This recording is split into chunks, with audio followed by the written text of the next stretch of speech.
on? Not too much. I thought today we would turn the tables. Last week we talked about my position in a management role, and I want to talk about how you came about your current position in your travel nursing, talk about the travel experience, the housing, just some random details. What are your thoughts? I think that's awesome, and it's actually perfect timing because I just landed in Igloolik today, which is in the Arctic Circle in the middle of nowhere. And yeah, I think that this is a great time. Like I'm pretty fresh on everything, so I think that's gonna be a great episode. Perfect. Let's do it. Okay, guys, before we start, please don't forget to share this podcast, share it with your friends, and thanks for listening. Um, And okay, shoot us a message. Reach out to us, guys. We yeah, of want to hear course. from you. Of course. Okay, Joe, so tell me how you came about this position. I know that you said you felt that you bombed the interview, and I think that's such a normal feeling that, not just nurses get, but anybody has when they, have like an intense interview and you're not really anticipating the questions. Tell me what that Yeah. process was like. What was it like applying with, I guess, the government? Tell me about it. Yeah. Yeah, so it was kind of surreal, like just being up here and working up here. It's kind of been a dream like since nursing school, and I don't know if you remember, but we used to always talk about, northern nursing and going up there and getting that experience and flying in the helicopters and doing all that crazy stuff. And I kind of saw it as a dream, and I never thought it was really going to happen. But my wife, Jelena, she started doing research in this community that I'm in with the school. Um, and she got to know the community really well, and she got a lot of connections, and she kind of threw it in a conversation that, I'm a nurse, and I was interested in coming up. And as soon as they found out that she knew a nurse, they were like, what's his email? We need nurses. Because for those of you who don't know, none of it's in this crazy nursing shortage right now. So they really, really need nurses. They don't have enough nurses to keep the functions going right now of everything, all the services that they provide up here, which I'll talk a little further because there's so much, but I'll talk about that later in the episode. Um, so yeah, got their email. They hooked me up with an interview. And yeah, it was probably one of the hardest interviews of my life, to be honest, because they were asking a lot of emergency care questions.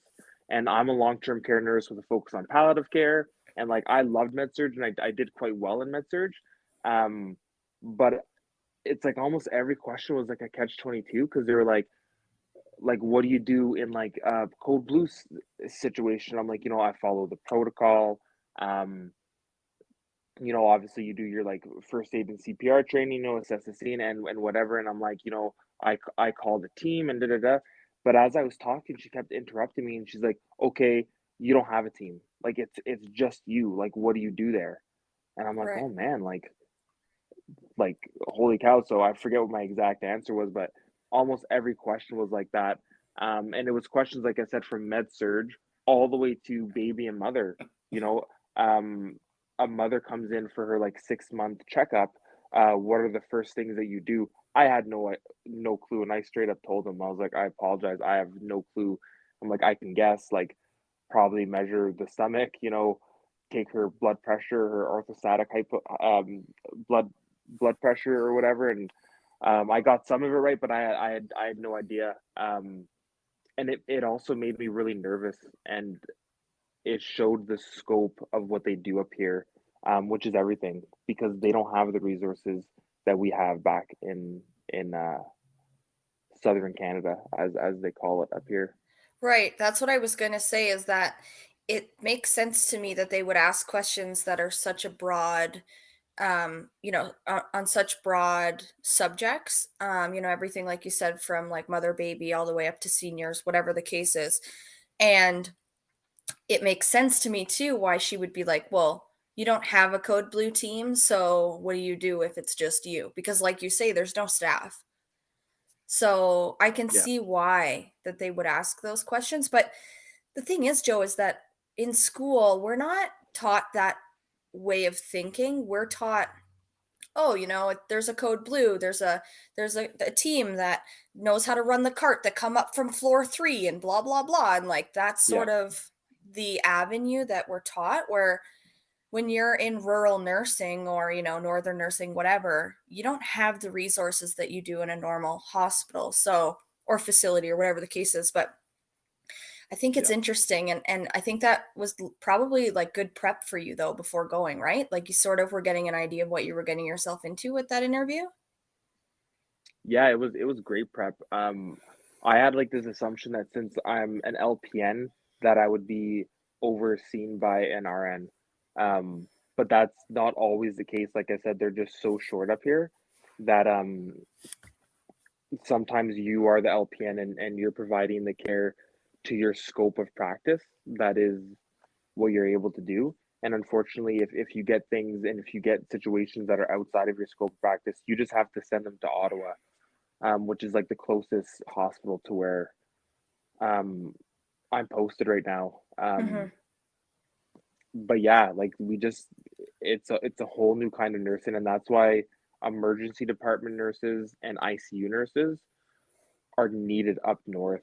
And they really want those nurses too. Hmm. Um, just because you need to be able to think on your feet and like think really, really fast too. Yeah. That said, it's a great spot for like learning and like growing. And you do have a team up here. You do have a few like other nurses with you, and some of them are really experienced, and most of them are quite new, just like you. So if you guys can work together and collaborate, which I have done up here, it makes it a lot easier and a lot quicker. Um, and yeah, I'm specifically hired with the government of Nunavut, but you can get hired through agency as well, and there's different benefits. With the government of Nunavut, I always get first dibs on all the contracts. They pay for my flights up, pay for my flights home. I get duty travel. So just like little benefits like that. Whereas with the agency, like you don't have to pay rent, versus I do have to pay rent when I'm down here, and they put Okay. us up in like transient housing and stuff. Yeah. So, um, okay, so I just want to go back a bit. So you did your interview. How long did it take for you to hear back? Like I would assume that if they need nurses, this is like a quick process. It took a day. Right. Yeah, I I would actually assume. actually like I think like same day. Like I think a couple hours later they're like, okay, like it's good. Yeah. Yeah, I would assume that there's not a big waiting period as if you were, applying to a hospital in a major city type thing. But are you in a hospital or more of a clinic setting, Joe? Like what's the environment like? Yeah, so up in Nunavut. So in Nunavut there's one main hospital, and that's in Iqaluit, and they do, I think it's like a 16 bed hospital, so still not a very, very big hospital, but they can do a little more of emergent care, and they have an inpatient unit as well. Okay. So people who they're relatively stable but they can't go home yet is like for the inpatient unit. Okay. And then the rest of it is pretty much you have little hamlets scattered across the province, and within the hamlets you can have as little to 100 hamlets up Hmm. to 2,000, 3,000 people living in these hamlets.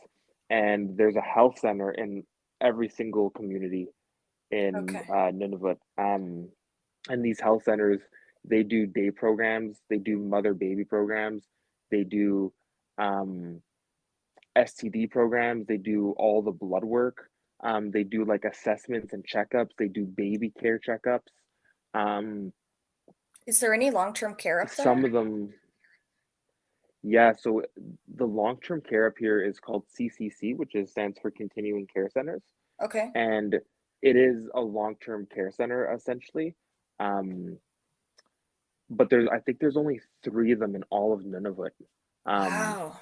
and the thing about Nunavut as well, Nunavut is, for those of you who don't know, Nunavut is the most northern part of Canada, and there's some communities in Nunavut that are the most northern parts of this whole world. So I'm in a community right now, and I think it's like the fifth or sixth most northern part of the world that I'm in Mm. right now. Um, and Nunavut has the highest amount of distance you have to travel in between communities compared to anywhere else in Canada. Wow. So the distance is far. You actually can't get to the communities without plane. And for like 3 months of the year, you can use a boat, but that's only for like 3 months of the year. Some communities, you maybe like 1 month of a year, you can use a boat to get there. Other than that, you can only fly into these communities. So having these continuing care centers, there's three of them. One of them is 9 beds and one respite bed. One of them is 10 long-term care beds, and one of them is 6 long-term care beds. What the Um, hell? That's less than 30 yeah, beds. exactly. And that's one of the challenging things, um, just the conditions up here and just being able to build, because building up here is very hard. It's not really habitable. Um,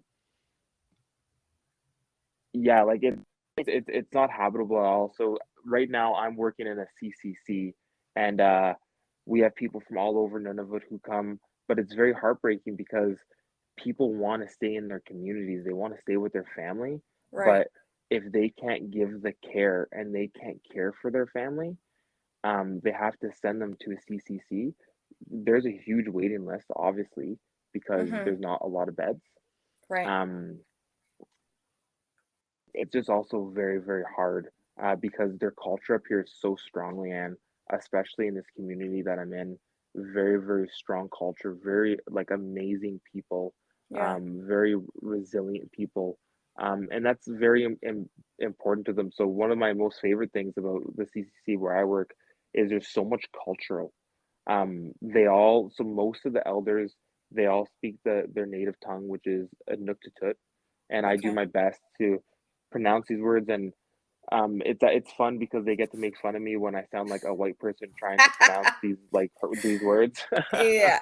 Yeah. And but I do my best to try to speak in their language, and if I can't get a message across, I can pull my staff aside. We have local staff who work as like PSWs and healthcare aides too, which are just they're absolutely amazing Mhm. because they can speak in their language, but they can also provide the culture to them. They know what their culture is, how to care for them. Um, so I think my biggest role at the CCC was actually going in and taking a step back and saying, "Show me how you guys do things here." Like Right. I'm here. I'll give my medications. I'm gonna like I'll do the assessment. And I'll teach you and show you guys what to look for. But I want you guys to lead this care. Right. I You're want to know how you guys do this. right. You're essentially being like plopped down into a different world up there. The way that they communicate, the way that they have, their family support. It's not, from what I gather, it's not anything like what we experience in major cities. Mom and dad are sick, you ship them off to the hospital here, and, there's beds or whatever the case is. But there, that's Yeah. not really the case. I was going to ask you, so there is healthcare aides up there. So yes, yeah, yeah. There is healthcare aides, and those are the locals. Okay. Um, Are they and they have trained? training that. So yeah, they have training that they do. It's not the same training that we do back south, but they do have training and people who come in and like obviously we show them how to use the lifts and we Mhm. teach them how to do care and whatnot. Mhm. Um and yeah, so their healthcare aides, the ones that I work with here in the community, they're amazing. Um Wow. yeah. Yeah. That's awesome. Going back to your travel, Joe, I want to talk about this. So, anyone listening, we were supposed to record the last couple days, and Joe was texting me saying, like, there's this crazy snowstorm, we weren't able to land, blah, blah, blah. And I'm like, man, it's all good. I'm flexible. Let's make it work, get there safe. But as myself, I'm such a nervous flyer. Joe, I haven't been in a plane until I moved here to Alberta a little bit over a year ago, and now I've been on 6 separate flights. And, I'm still not like warmed up to the idea of it's the takeoff, makes me a little nervous, and then the turbulence. Yeah. So I want to know all about the travel, how many planes you took, where you left, where you landed. Give me the whole like itinerary. Yes, honestly, same with me, Leanne. I not that I didn't like traveling, but I just never traveled. And moving to Alberta as well, then moving to Saskatoon, and then getting this job um thousands of kilometers away from our home, I've kind of become very, very used to it. And a little bit of turbulence is fine. But when there's a lot of it, it gets pretty scary. And there's definitely a lot of turbulence these last couple days. Um, the travel's tricky. You used to be able to usually get up in about like one day if you kind of line up your planes right. But Mhm. ever since the COVID, I've been told that the plane schedules have been really mixed up. So it was supposed to take me 3 days to get down here. It took me 5 days to actually get to this community. Um, Wow. so whenever you're going anywhere in up to Nunavut, you stop at the major hub, which is Iqaluit, and they have this airport. It's almost about the size of um, it's a little smaller than the Ottawa airport. It's not a huge airport. Um, That's pretty big. That's bigger than I would expect. yeah, like it has like one store, one restaurant, so it's not like Okay. huge, but it's big enough. Yeah. Yeah. Um, but yeah, everyone stops through there, and then you either stay a night or you just fly off. And so yeah, I stayed in Iqaluit. It was actually really cool. Super nice. They have great food there actually. Like the best they have shawarma, which I was really, really surprised. Oh, yum. And it was Love me a amazing. good shawarma.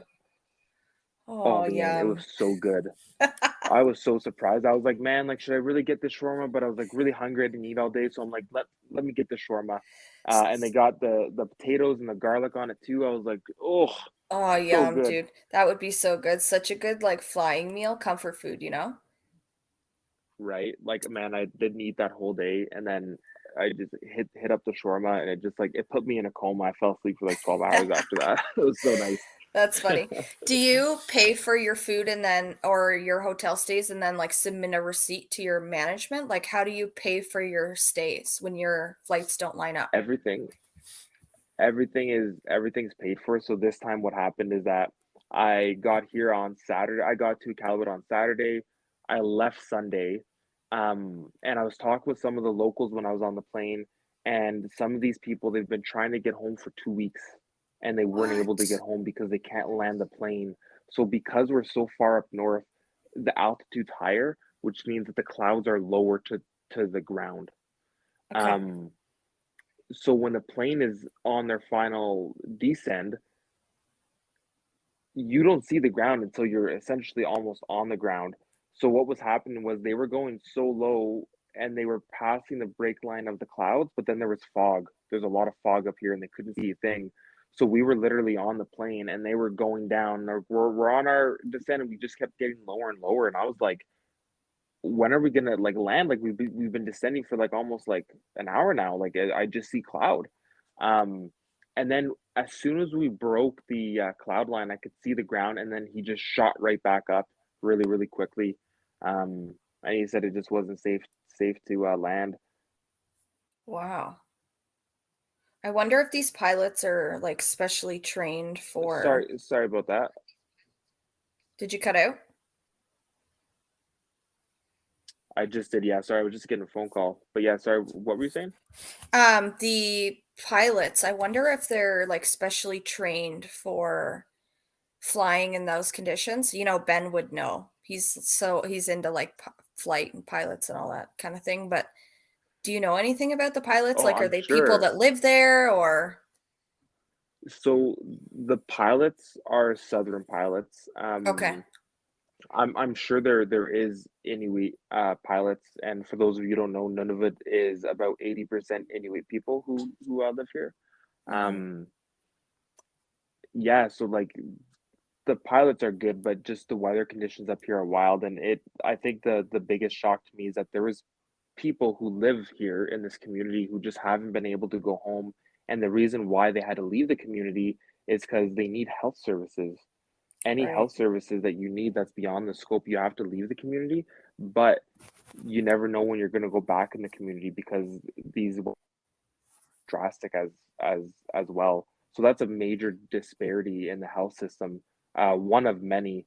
Um, And another Now, one being the actual education of people, but we could talk about that later. yeah. Now, Joe, when they ship someone out from, let's say, your site that you're working, you have to send someone to Ottawa for care. Who covers the flight cost, the stay, if they can't get a flight back to Iqaluit right away, where do they stay? Like, how does this work? The government pays for everything. Okay. Um, for those of you who don't know, Canada is for in the world for how much money they put in their healthcare. And I haven't looked deep into the numbers of like each province, but I'm sure that Nunavut is one of the reasons all their healthcare providers are flown in. I think there was something like in the region of Nunavut that I work in, there was I think only one nurse who is an Inuit nurse who like lives up here. So all nurses are flown up. Wow. Paramedics because they don't have enough nursing staff. Doctors and even so like that's in the healthcare field. Everyone's flown up, but even like plumbers and electricians, they're all flown up to Nunavut as well. So That's there's a cool. big there's a huge cost there, um, Yeah, and of the government course. pays for everything. So people who have to get flown out, they pay for them to get flown out. Mhm. Cool. Um, Yeah, it is cool. At the same time, it is kind of a sucky situation that they have to get flown out and they have to travel so far just to receive that healthcare. yeah. Um, I don't know what the answer to that is. I wish that we could equip their health centers more and be able to to bring them that care. But that's a complex issue that I don't think we can even touch today because there's so much just in delve there. Yeah. Yeah, I'm not interested in getting into the politics of it all, but what is your contract length, Joe? Like how long are you typically up there for? Yeah, so contracts can range from 2 weeks long all the way up to 4 months long. Okay. Um, and at 4 months, it doesn't mean that I have to means that I need like another contract. So if I worked in this community for 4 months, I would need a new contract to continue on. Mhm. Okay. Yeah, and contracts, pretty much the contract, all it does is state how long you'll be there and how much you'll be getting paid while you're there and like what community you'll be in. Mhm. Um, yeah, and it's actually a really simple process. They just send us a list of needs for the communities, and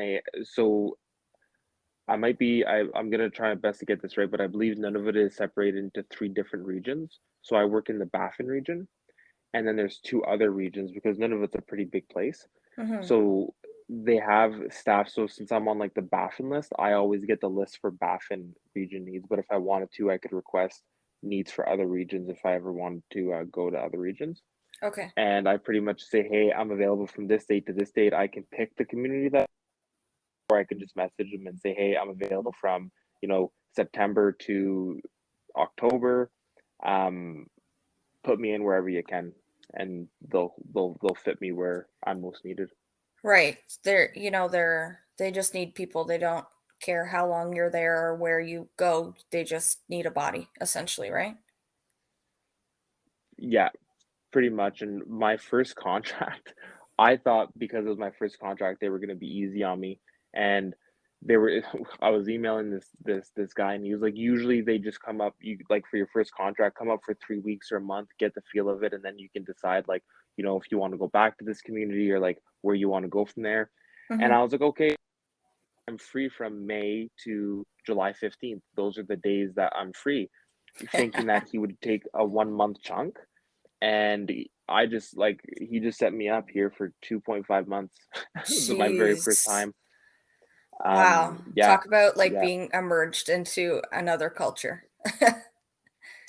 Oh, big time. And I was not prepared, Leanne. I showed up in May and I'm like, oh, like I'm not stupid. It's north. It's gonna be cold. I'm gonna bring my winter stuff.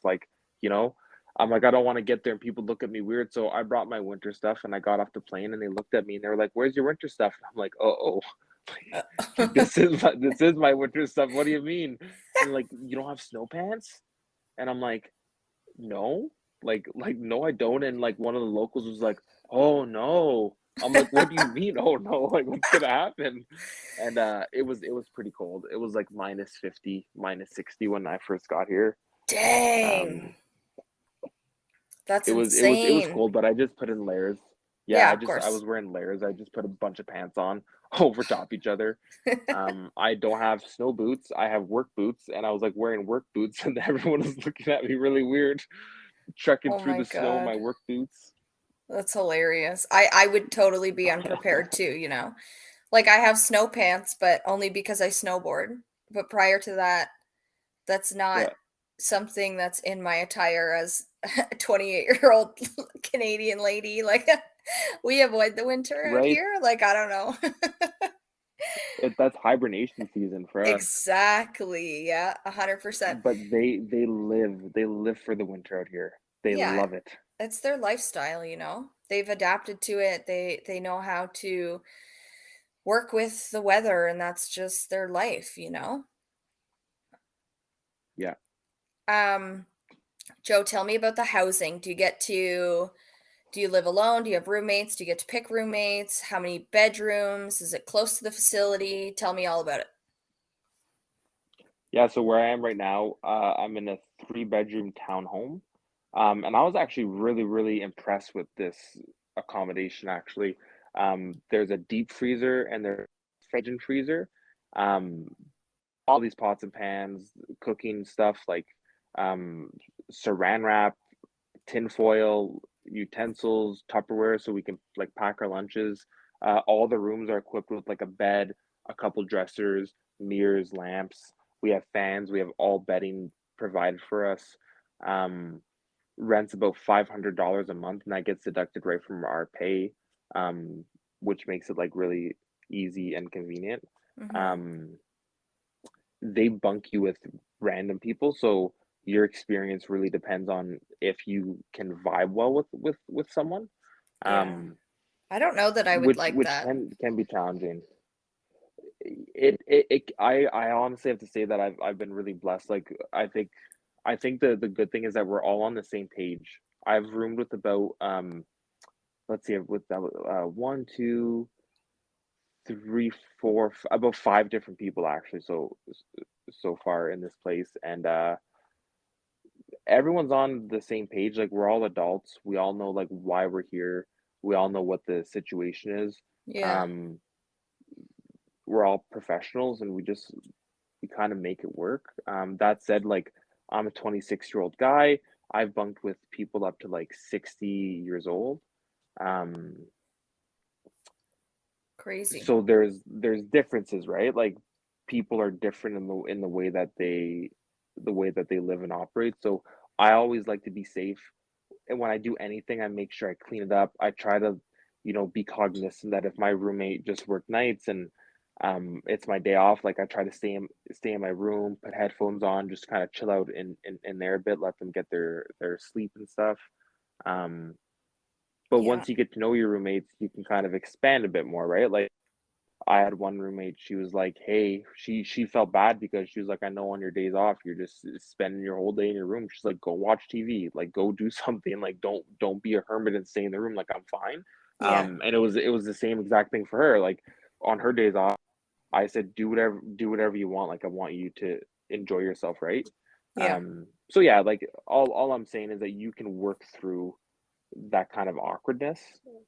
Yeah, I guess, Um, you'd have to have good communication with whoever you're living with, and that's would be the key to a good relationship for the time that you're there. exactly, and I think like same page on everything. Um, Yeah, I and think then it's you will make it work. yeah, I think it's, I wasn't expecting for you to say that you roomed with people who were 60.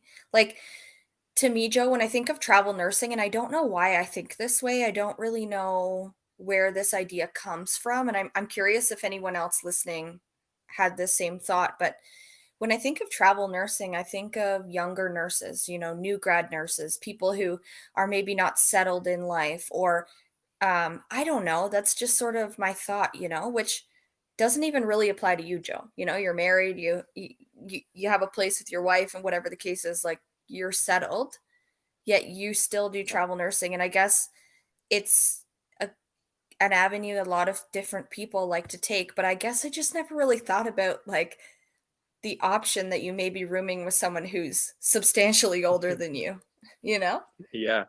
Yeah, it's so cool seeing like you meet different people with all these different life paths, Leanne, and it's really powerful actually because you see some people um who are actually up here like they just like some people go through very hard times and they come up here to kind of like find themselves, right? Um That's awesome. some people that's just what they do like, I'm married and I've met other people who are married as well. Um married and they're well grown in their relationship, and like their kids are all grown up, and then those are the older people who I usually work with, and they just come up here for the experience, and I'm kind of on the opposite end of that where my relationship with my wife is just started and new, so I still feel like I have that leeway to do that. Like we don't have kids, we don't Right. have a lot of like commitments right now the to like what we're doing at home, Yeah. which is why I started nursing up north and why I jumped on it because I was like in a few years from now, I don't think that I'd be willing to sacrifice, if we have like a home, like I don't want to leave Jelena with all that responsibility. Then also if we have kids, I just don't know if it would actually work. Yeah. Um, Yeah, for sure. yeah, I think you would honestly love it though, Leanne, because the people is actually what make this nursing so fun. I've actually met like a lot of cool people, a lot of people that I still stay in touch with. Um, yeah, like it's just chill. Joe, I like the idea of travel nursing. I obviously don't like the idea of being away from home and being away from Ben and that side of it. But, I kind of wish I could take Ben with me. Like if they could use a mechanic or something up there, it would be so cool. But um They I they I, definitely would. Oh, for I sure. know. And I'm on a different path, but I'm curious. Like, this is why I wanted to do this episode because I'm curious about how it all works. And I know that a lot of other nurses are. But I think I could gain a lot of input on the whole travel nursing and meeting new people, like you say. And I think it would be very good to challenge myself in a role like that. But anyway, I'm comfortable where I am. We're not doing any travel nursing anytime soon, but um, I'm Don't definitely get me open. excited like that. I'm definitely open to like learning about it and learning the process, things like that. But I'm comfy in my nice new bed. I hear you. Hey, honestly, the bed here, I'm actually sitting on the bed right now, and I'm like oddly surprised how comfy this one is. My one last time was a little rough, but this one you kind of sink. I don't. Do you like beds that you just sit and like sink into them? Kind of. I like a mix because I flip through the night. Like I'm half a belly sleeper, half a side sleeper. So I need something firm enough that it doesn't hurt my back when I'm on my belly. Okay, I told so you don't get that like cobra position going on, eh? Yeah, yeah, yeah, yeah.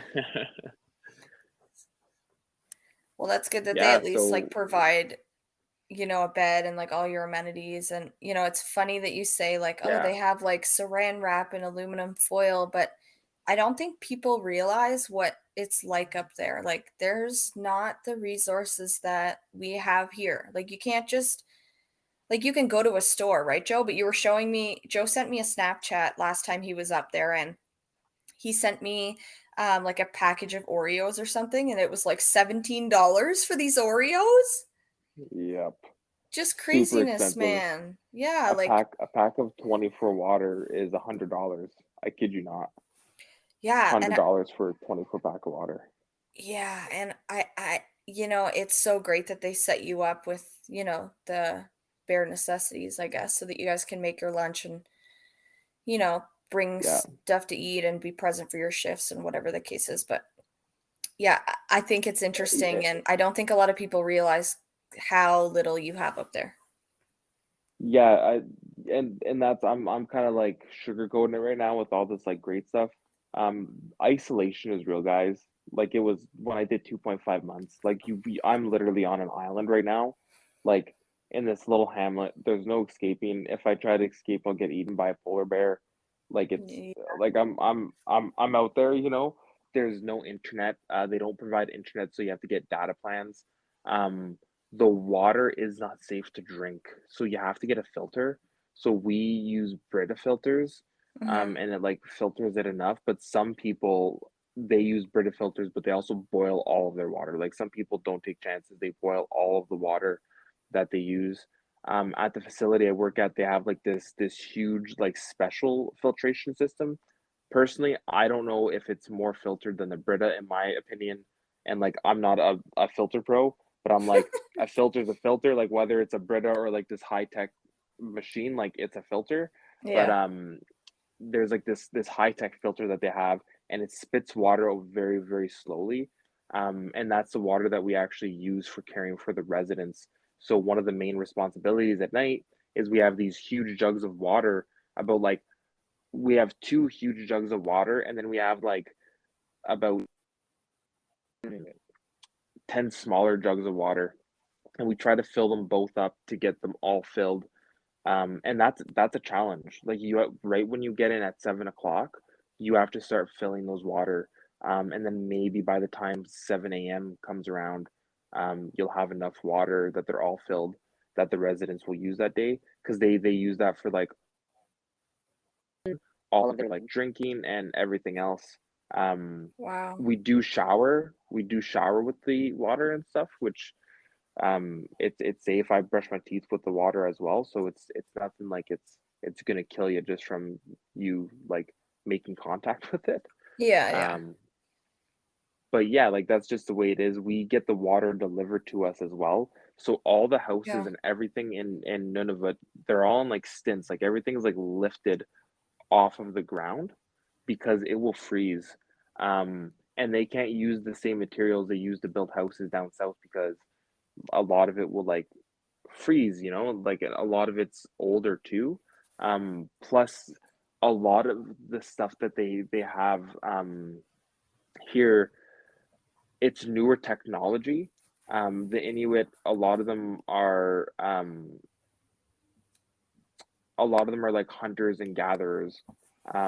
So down here, I've learned a lot about the Inuit culture, and it's so cool. And these people are, um, it's quite astonishing because like I walk into the building, and they're talking about how they were fishing and how they were like skidooing on water to get like to places, and they're showing me all these videos of how like the ice melted in the middle, but they were stuck on like a little like island, and they had to get to the other island. So like they used their skidoo and like skidded across the water, and I like I was just in complete shock. They know how to live off the land. They do all their hunting. They eat a lot of country food. So they eat seal. They eat they eat seal, walrus, Have you ever tried any of Arctic that? char, caribou. I tried cooked caribou. I haven't tried raw caribou, but they do eat it raw. Ooh, I don't Um, know about that.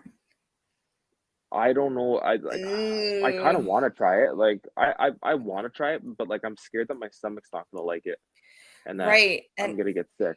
I feel like it would be very gamey. Like, does it taste gamey? I don't know how It else to is. explain Oh it, yeah. but No, 100%. And I wouldn't know what you were talking about if I hadn't had eaten the caribou. yeah, Um, the last time I ate it, like it's yeah, it's very gamey. It's good though. It's not bad. It's very chewy meat yeah. whenever it's cooked. I had raw fish, and like I'm such a baby, Leanne. I had raw fish and I was sketching out for like 24 hours. I'm like, I'm gonna die. I just ate raw fish. It That's so wasn't cooked. funny. Well, if your body's not used to it, like your stomach, like you put something into your body that it's not used to, and it's like, what the fuck are you doing to me, man? You know? Yeah, literally, yo. Like that's it. And it's funny because the locals are looking at me like I can just imagine like this white guy, like he comes here to our community with like no snow gear at all. Like they were inviting me on the land, and I was like, I want to go. Like that sounds like like a grand time. Like I Yeah, really do want to go, but I'm like, I only have like A, B, C, and D. Like, am I gonna like is that enough? And they just kind of like stared at me, and they're like, you didn't bring that stuff, and I'm like. nope. And they're like, yeah, we can't take you on the land like that. Like you'll freeze. Joe, it's interesting to me that the government didn't give you like a checklist, or did they? Oh, nope. Like, I was actually, and this is one of the main complaints. And if anyone from the government, none of it is listening, like I have no shame in saying this. Like you need to tell people what they're coming into. I brought a bunch of stuff because I was like, I was messaging. It wasn't like I wasn't messaging people. Like I was asking, hey, like what do I need? And like my manager just kept saying, in due time you'll find out. In due time you'll find out. And what he meant by due time is that I'll show up here and I'll was like, shit, like I missed all this stuff and I need all this stuff, but you can't buy any of it up here. A pair of snow yes, pants up here is like stupid expensive. It's just not worth it. that's not setting people up for success. Oh my And goodness. that is the most common thing that I've actually heard up here. Yeah. Once you get in the groove and like you figure out like what to bring and stuff, um it's actually quite enjoyable and you meet friends and if you come to the same communities, it's often the same people and you start meeting the locals and the locals are actually amazing. Very nice people. But when I first got here, I was culture shocked. I had Oh, brought two yeah. things of all these things that I thought that I needed, and I didn't use like three quarters of it. I brought all the wrong stuff. Yeah.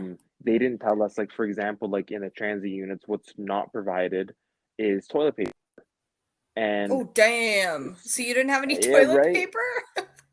I didn't have any toilet paper. My roommates shared with me graciously because I went to the grocery store and they didn't have any toilet paper because a plane couldn't land.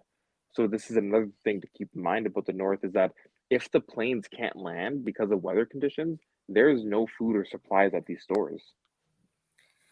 So Dang. people can't get those basic necessities. So basically when social media and the internet just like corrupts the world, the only people that are going to survive are the people up north. Literally, these people they were like they show me videos of them hunting and like it's just wild. Like they know they live off they this is their land and they live off it and they use it and they love it and they cherish it. But the thing Um, is, Joe, is that we all came from that at some point, and we don't have we just got those lost. skills. Exactly. And this is just wild to me that, in the event that the internet shit the bed and, we go through another pandemic or something crazy where we can't get freight or whatever, like, how do we make our own food? Yeah, Like, I right, can't just go to the store to buy something, like, what am I gonna do, Like, I can grow right, I can right. grow veggies for, like, 3 months out of the year, but what do I do in the winter, It's Yeah, crazy.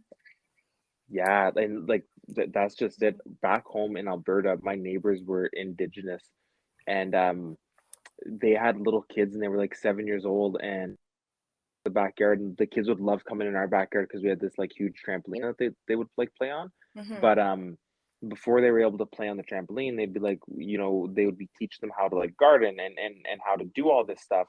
Um, and there's like this little cool dude that he used to hang out with, and he was gardening, and he's like 7 years old. And I was talking to them, and pretty much came to this conclusion that like I'd be fucked. Yeah. Like I'd be completely screwed. Like this 7 year old would outlive me because I'm like, what is he doing? Like, why is he turning the soil over so much? Like, Right. what's going on over here? Joe, I And was I was yeah. literally going to ask you when you were saying like, "Oh yeah, I brought all the wrong stuff." You mentioned before that to me that you wanted to buy a Nintendo Switch. Like this is how unintegrated I am with like survival. So I'm here thinking like, "Well, did you buy the Nintendo though? Like what are you going to do with your free time?" Instead of like, I don't know, going outside and learning from the locals or whatever. My mind goes to, "Okay, but did you buy the Switch?" Right? Yeah, and just let you know, I absolutely did buy the Switch. That was a necessity. Yeah! Did I take like courses on how to survive if something goes wrong? Nope. But I bought a Switch. But I you actually got this cool little like flashlight thing with like a like it's a flashlight thing and it's like there's also like a beacon mode on it. So if I press the beacon mode, it Yeah. like flashes red. So I'm just gonna trust that if something goes wrong, I'm just gonna press the beacon mode and pray That's so funny. that Do you someone guys have, comes. like, bear spray and stuff up there? No, no bear spray, but we have oh, I'm completely drawing a blank. I'm gonna sound so stupid to everybody. You know the phones that you use when you're in the middle of nowhere?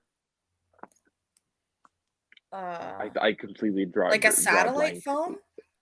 Yeah, satellite phone. Yeah, there's Okay. satellite phones. Um, Okay, so you just, yeah, like, there's contact someone, or do you yeah. guys leave Oh, your, like, does anyone have cars up there? Is that a thing? No, eh? so in my community, there's not a lot of cars. All the government workers have cars. Okay. Unfortunately, I don't. So you actually asked this earlier. It's about a a 10 to 15-minute commute to where I work right now. So Okay. it's a nice little walk. Because we're higher altitude, it's a little like it's actually a little draining. Because when I walk to work, it's all downhill, so it's not that bad. But when I walk home, it's Yeah. all uphill. Yeah. And I find myself getting very breathless quick, and I think it's just because it's a higher altitude.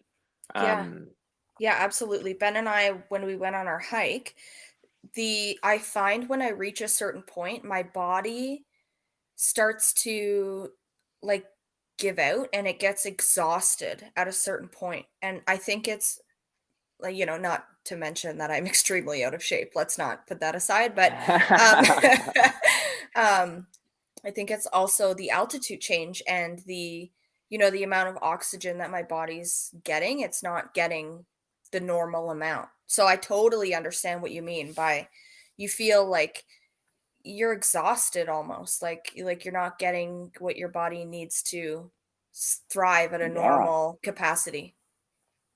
it's almost like you can't breathe.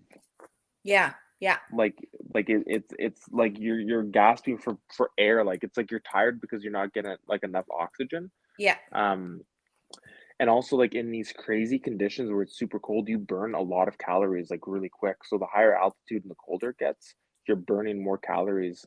Wow, Um, yeah. I didn't think so of you that. just use like a lot of your body.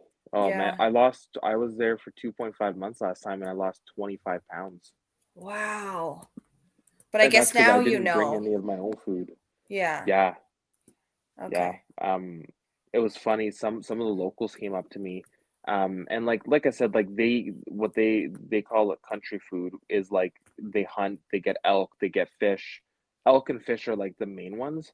Mhm. Um, but they also eat like other animals too, if they can if they like hunt for it. But they were telling me not to buy the meat at the store. They were like, "Don't buy the meat," and I was like, "You're eating this raw meat and you're telling me not to go buy the meat at the store. So like I'm obviously gonna take your word for it. Like you must know something that I don't know about this Yeah. meat." Yeah. Obviously, I didn't take their word for it. I still went and bought the meat, Yeah. and it looks good. They trick you because when it's in the freezer and it's like cool, it's like this meat's fine. Like it looks just like the ones back home. As soon as you thawed, it's like it turns brown, and I don't know what it was, Leanne, but Ooh. I it was chicken thighs, and I threw them in and I made them and I cooked them extra long just to be like super sure, Yeah. and I ate one and I got sick right away. Like as soon as I ate it, I was sick, and a lot of and even other nurses who have come down and eaten specifically the quote unquote fresh meat at the store. Yeah. They say yeah, like they don't do that. So eating was super hard, like, and they don't have all the foods, like, I drink almond milk. Right. They don't Yeah. have almond milk up here. Like, So can you it's not a thing. can you bring that with you? Is that something you can bring on the plane? Do they let you bring liquids like that? No. On your check baggage, so I get 2 bags up to 50 pounds for free covered by the government. Okay. So what I did this time was I brought a suitcase and I packed it half with clothes, and then I put my toiletries in that bag, and then I packed a quarter of it with, like, dry canned foods, and that was about, like, 50 pounds. Then I brought Yeah. a cooler, and I filled my cooler up with a bunch of meats, a Oh, lot of okay. meats because that's what I can't get down here. And Yeah. then I also brought like pasta. Um, I brought snacks, just like little things here and there, dry blueberries. Oh, Um, nice. yeah. So the first thing I did when I got here is I went to the store. the store was extremely low on supply today, and that's just what I said earlier, like, because the planes haven't been able to get in at all, so they Mhm. haven't been able to restock much, but I was able to get some eggs and some like, eggs here is super cheap, milk is super cheap, Oh, that's good. um, yeah, so, like, that stuff you can buy, but if you love, like, canned or box stuff, all that stuff's gonna be super expensive because they weigh it, and you pay it Okay. for the weight, yeah. Right, yeah, And if because you to love junk transport it. food too, yeah, junk food is a hot commodity up here. That's super expensive stuff. Yeah, well, I bet. Wow, man, what a, like, different way of life, you know? It is, Crazy. yeah, and honestly, for anyone who wants to come up here, it's a great experience. I've actually loved it. It's hard. It's you're gonna experience culture shock. You're gonna miss your family. You're gonna miss your friends. Um, but if you really do want to come up here, you can make it work. And I know I rely heavily on Jelena to to provide me comfort. You know, she's always texting me, calling Yeah. me. We talk every night. I have friends check in on me. This podcast is actually a great way um, to kind of get out of that funk. Like I kind of got here today and I unpacked all my stuff and I was feeling a little bit lonely when I first got here because Yeah. like I just landed, all my stuff's packed, and then I'm like, now what? And I'm like sitting down watching SpongeBob on the TV. And I'm like, okay, well, this is it. Just living the life. Exactly, watching SpongeBob, like, no one Ye tells me what to do. yeah. Well, man, I mean, I'm happy to record as often as you want, so, you know, just let me know. Oh, man, yeah, But yeah, anyway, I think that's any other questions? no, Did we I kinda think talk about everything? Like, yeah, I think we hit it all. Obviously we could go into more detail and all that, but I just wanted to like share the general info that you shared with me over the last, your first jaunt out there and things like that. And I think that for a lot of, even new grad nurses, it's such a good opportunity to learn more from someone who's actually been there, experienced it.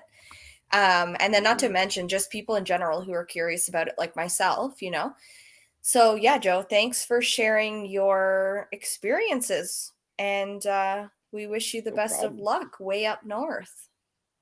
Hey, thank you, and you guys will be hearing from us still weekly, like, we're still gonna be doing this thing, I'm gonna be using my data, but, yeah, like, yeah, I super appreciate it. Thanks for asking these questions, Leanne. Yeah, yeah, I'm happy to continue recording and we'll do the best we can, guys, to still have regular uploads, provided that Joe can have good service and internet up there. But thanks for listening to Yes. this podcast and don't forget to share with your friends. Peace. Bye, guys.